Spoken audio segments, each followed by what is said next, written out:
polls on the anvil. Back-to-back controversies are being witnessed in the state, and this time it's a remark by the Tamil Nadu Chief Minister M.K. Stalin. Responding to SDPI leader Nilay Mubarak's demand for the inclusion of the Prophet Muhammad's teachings in the school curriculum, Stalin clarified that the content on the Prophet is already part of the syllabus in Tamil Nadu. He also praised the egalitarian and loving principles preached by Prophet Muhammad, aligning them with the ideologies of the Tamil reformist leaders such as Periyar, E.V. Ramaswamy, and iconic DMK figures such as Annadurai as well as Karunanidhi.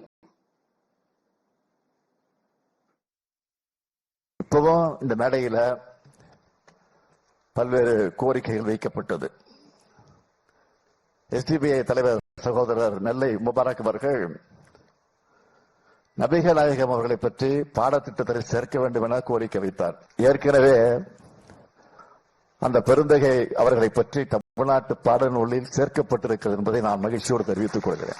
மற்றதுக்கும் கோரிக்கைகள் எல்லாம் பரிசீலித்து பரிசு வழங்க வேண்டும் என்று சொன்னீங்க. நிச்சயமாக பரிசீலிக்கப்படும். பாஜக செய்து வரக்கூடிய மலிவான சர்வாதிகார எதேச்சையாக அரசியலுக்கு துணை போகக்கூடிய துரோகத்தால ஈடுபட்டுள்ளவர்களை புறக்கணிக்கணும். நபிகள் நாயகத்தினுடைய 1500வது பிறந்த நாளை கொண்டாடும் இந்த விழா மேடையில் நின்று நான் இஸ்லாமிய மக்களுக்கு ஒரு உறுதியை தரேன். இஸ்லாமிய மக்கள் உரிமைகளை பாதுகாக்கிற அதை பெற்றுத் தரக்கூடிய இயக்கமா திராவிட முன்னேற்ற கழகம் உங்க கூடவே உங்களில் ஒருவராக எப்பொழுதும் இருக்கும். நபிகளார் வலியுறுத்தின அன்பும் உலகெங்கும் அனைத்து உள்ளங்களில் பரவணும். So this was the Chief Minister's statement in a direct message to the Muslim community, going on to say that the DMK will safeguard your rights, but parties like the BJP will not do so. My colleague Dharani is joining us on the broadcast with the details. And Dharani, ahead of the elections, this is a direct appeal coming in from the Tamil Nadu Chief Minister. Take us through the details of what he said, the significance of it, and how he was responding to an SDPI leader saying the teachings of Prophet Muhammad are already part of the syllabus in Tamil Nadu. Well, the minority votes are very crucial for any political party to come to power in Tamil Nadu. Be it the DMK and the ADMK, they've always sought the support of minority communities for them to come to power whenever elections come by.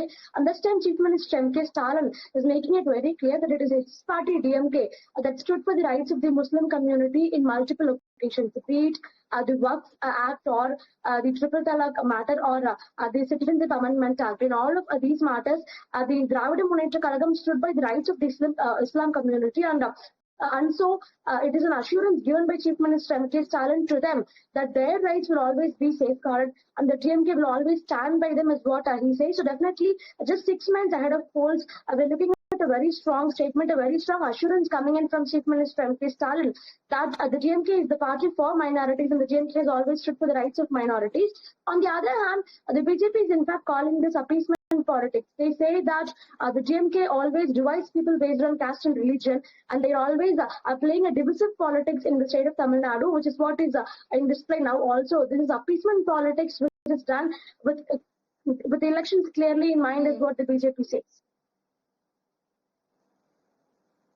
Okay, all right, Dharani, do stay with us. Stalin's statement has triggered a war of words between the DMK and the BJP, of course, because the BJP has accused the DMK of using appeasement tactics ahead of the polls, while the DMK has defended the Chief Minister's remarks, saying the BJP is giving a religious twist to his remark only for political gains. DMK plays the politics of division and it has to be completely boycotted. DMK has always used this concept of divide and rule, thereby halting the actual development which should happen to Tamil Nadu. We should be in the pioneer state in India, but today states like Karnataka, Gujarat are all catching up really fast because of the failure of the DMK government by promoting communalism. The problem is that BJP wants to bring religion into anything and everything. The reason why Indian foreign policy is screwed right now is just because of BJP bringing in religion into foreign policy. India currently does not have a single friend globally. Right? We may have allies, one or two. Let them get out of this hate-filled politics. Let them think and work for the betterment of the country. Well, with that, we shift our attention now. The Great Indian Savings Festival, made possible by the GST reforms, has brightened the lives of countless citizens across the country. And yet, some in the opposition are continuing to persist in labeling it merely a band-aid, arguing that it spells doom for businesses. The Congress party, remember, has always referred to the GST as the Gabbar Singh tax, and they've said that the underprivileged and farmers are getting affected because of this. But when the GST rates were revised, the Grand Old Party expressed concerns about the state revenue losses. Staunch supporters of the Gandhi family, the Chief Minister of Telangana, Revanth Reddy, has in fact asserted that the state faces a staggering revenue loss of nearly 7,000 crore rupees as a result of the changes or the reforms that have been brought in. In fact, Revanth Reddy also urged the centre to provide compensation to the state to mitigate the significant financial setback.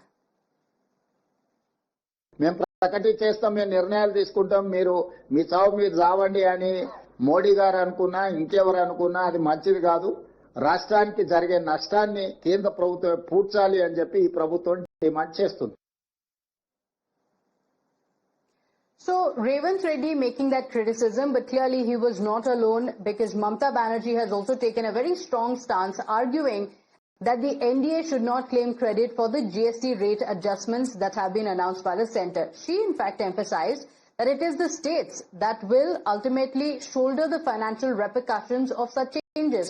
So Mamata Banerjee pointed out that West Bengal stands to face a staggering revenue loss of 20,000 crore rupees, saying the centre should not be taking such credit.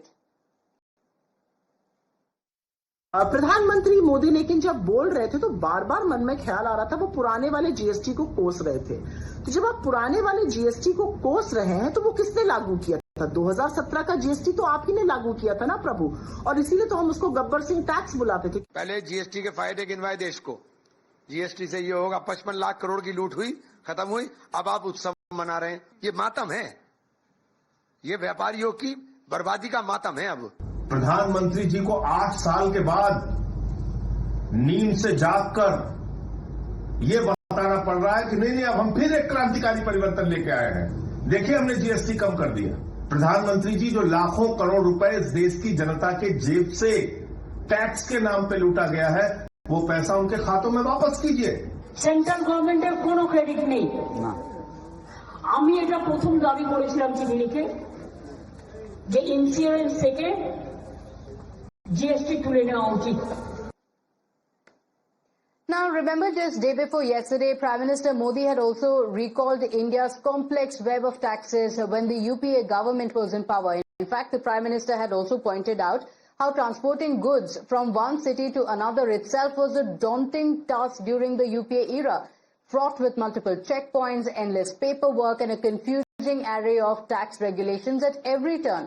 The centre maintained that the tax system created tax terror for the ordinary families as well as businesses. जब 2014 में देश ने मुझे प्रधानमंत्री पद का दायित्व सौंपा था, तब उसी शुरुआत के दौर में एक विदेशी अखबार में एक दिलचस्प उदाहरण छपा था। उसमें एक कंपनी की मुश्किलों का जिक्र था। उस कंपनी ने कहा था कि अगर उसे बेंगलुरु से 570 किलोमीटर दूर हैदराबाद अपना सामान भेजना हो तो वो इतना कठिन था कि उन्होंने सोचा और उन्होंने कहा कि वो पसंद करती थी कंपनी कि पहले अपना सामान बेंगलुरु से यूरोप भेजे और फिर वही सामान यूरोप से हैदराबाद भेजे। साथियों, टैक्स और टोल के जंजाल की वजह से ये तब के हालात थे।